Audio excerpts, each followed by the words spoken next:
So today in my cottage garden, I'm recording a quick video about some of my favorite perennials for foliage.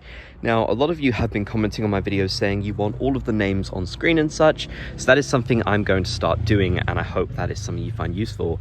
But yes, today we're focusing on those perennials that are more for foliage than they are for their flowers. Some of these do have nice flowers too, don't get me wrong, but we're going to be mainly focusing on their foliage appeal, which just makes your garden a little bit more interesting. So let's take a look. I just want to say thanks for 1,000 subscribers. I'm going to make my next goal 2,000, so if you haven't already, consider subscribing for gardening content. I'd really appreciate to have you here. First of all, we have Ajuga reptans. I can't remember this specific variety, but most Ajuga will have this really lovely dark foliage. Now, usually they have beautiful blue flowers, bluish purpley flowers. However, this one has died off at the moment, so, you know, but it does keep its beautiful dark green, almost black foliage pretty much all year round. It's fantastic. It's got such lovely foliage, and it's a ground cover plant. A lot of them on this list actually are, which is an interesting pattern. And yeah, it'll just absolutely cover the ground in this big mat of this dark foliage, so it's absolutely lovely. It contrasts really nicely with all the other types of greens in your garden that you probably have a lot more of. So I really love the foliage of Ajuga. And if I actually quickly move over here, there are different types of Ajuga as well, because this one is Ajuga reptans Burgundy Glow, and still the same sort of color flowers, but look at the foliage. It's slightly different, and again, it's really pretty. Now, how about some for shade? We have the beautiful hostas. You've probably heard about hostas before, but here are some examples of ones that have really different striking foliage. Now, hostas are definitely not grown for their flowers, although they can flower, but look at this foliage. I mean, look at these massive leaves. It's like, compared to my hand, they're pretty big, and they get even bigger than this. And I love contrasting them next to each other. I've got like a row here. I mean, this one is so different. This one is Hosta Praying Hands.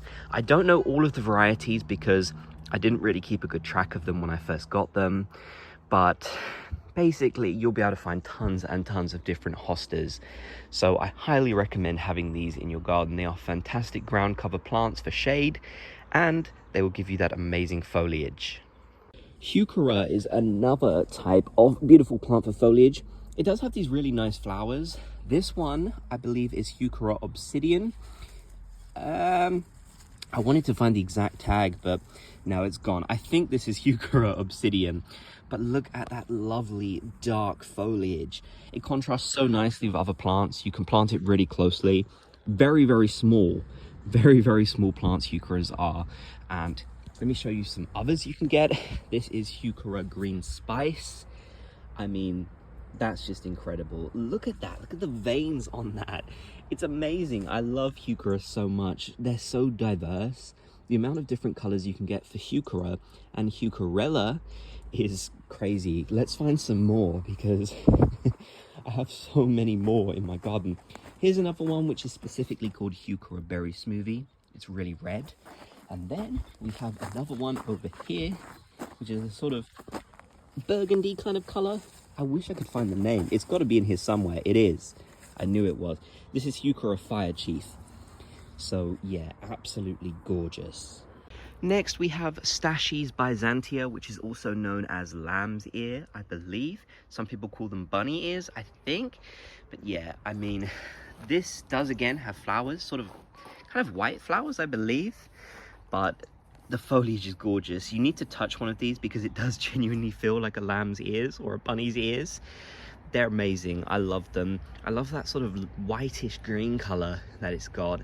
Really unique and perfect for ground cover. Once again, it does get a bit taller. Here's a slightly taller one in my garden that is actually coming into flower soon compared to the little one over there. They'll all basically get to this sort of size, maybe slightly taller than that. But yeah, they're going to cover the ground really nicely, fill things out. I love them. Astilbe are another type of plant that's perfect for foliage. You probably have an Astilbe in your garden already if you like perennials. This is one that can come in so many different foliage types. This is a bit more common, a sort of just green, lime green, so it doesn't stand out too much. But if we come over here, back to where the Stachys was, look at this really dark one. I mean, look at that lovely dark foliage on it. This Astilbe specifically, I can't remember the name of, but there are so many different varieties that I recommend you take a look for all the different ones, and you should be able to find an Astilbe that is perfect for you. Now, you probably all know about the really tall verbena, like you see here in the back. Nice green foliage. But another verbena you could try is Verbena Bampton, which has this really dark foliage, so it contrasts really nicely with everything else. It's a little bit more lower growing as well, not quite as tall as the Verbena bonariensis, so Verbena Bampton is definitely a great choice. So those are some of my absolute favorite perennials for their foliage specifically. I highly recommend having these in your garden, as they will really give you some interesting interest, shall I say. So I hope you enjoyed this video. If you made it to the end, be sure to subscribe. I would really appreciate it.